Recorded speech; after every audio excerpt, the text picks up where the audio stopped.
estrategia de la distracción.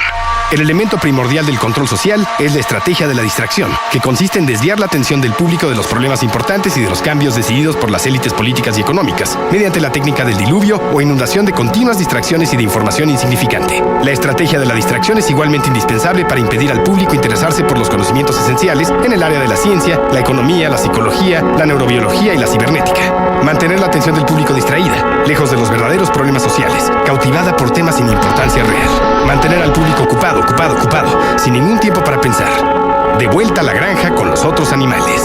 2. Crear problemas y después ofrecer soluciones. Este método también es llamado problema-reacción-solución. Se crea un problema, una situación prevista para causar cierta reacción en el público, con el fin de que éste sea exigente de las medidas que desea hacer aceptar. Por ejemplo, dejar que se desenvuelva o se intensifique la violencia urbana, o organizar atentados sangrientos para que el público sea el demandante de leyes de seguridad y políticas en perjuicio de la libertad.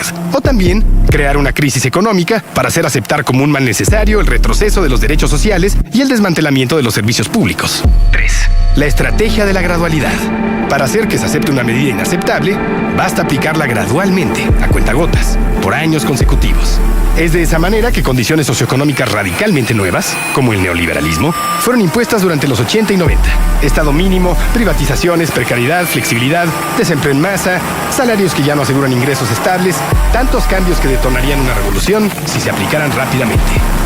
4. La estrategia de diferir. Otra manera de hacer aceptar una decisión impopular es la de presentarla como dolorosa y necesaria, obteniendo la aceptación pública en el momento para una aplicación futura. Es más fácil aceptar un sacrificio futuro que un sacrificio inmediato. Primero, porque el esfuerzo no es empleado inmediatamente. Y luego, porque el público, la masa, tiene siempre la tendencia a esperar ingenuamente que todo irá a mejorar mañana y que el sacrificio exigido podrá ser evitado. Siempre vendrán tiempos mejores.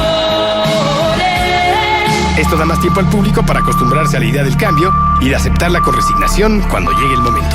5. Dirigirse al público como criaturas de poca edad. La mayoría de la publicidad dirigida al gran público utiliza discursos, argumentos, personajes y entonación particularmente infantiles, muchas veces próximos a la debilidad, como si el espectador fuese una criatura de poca edad o un deficiente mental. Cuanto más se intente buscar engañar al espectador, más se tiende a adoptar un tono infantilizante. ¿Por qué? Si uno se dirige a una persona como si ella tuviese la edad de 12 años o menos, entonces, en razón de la sugestionabilidad, ella tenderá con cierta probabilidad a una respuesta o reacción también desprovista de un sentido crítico, como la de una persona de 12 años o menos.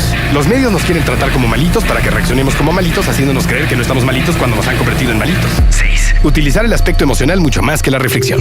Hacer uso del aspecto emocional es una técnica clásica para causar un cortocircuito en el análisis racional y finalmente al sentido crítico de los individuos. Por otra parte, la utilización del registro emocional permite abrir la puerta de acceso al inconsciente para implantar o injertar ideas, deseos, miedos y temores, compulsiones o inducir comportamientos específicos.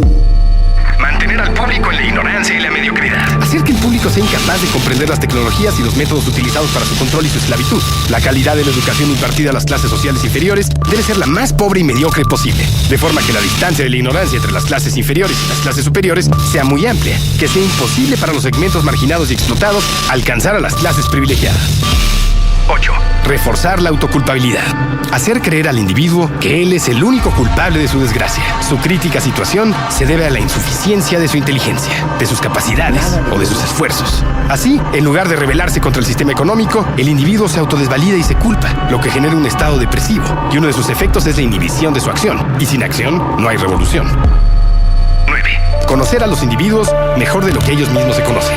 En el transcurso de los últimos 50 años, los avances acelerados de la ciencia han generado una creciente brecha entre los conocimientos del público y aquellos poseídos y utilizados por las élites dominantes. Gracias a la biología, la neurobiología y la psicología aplicada, el sistema ha disfrutado de un conocimiento muy avanzado del ser humano desde el punto de vista físico y psicológico. El sistema ha conseguido conocer mejor al individuo común de lo que él se conoce a sí mismo. Esto significa que en la mayoría de los casos, el sistema ejerce un control mayor y un gran poder sobre los individuos, mayor que el de los individuos sobre sí mismos, mucho mayor.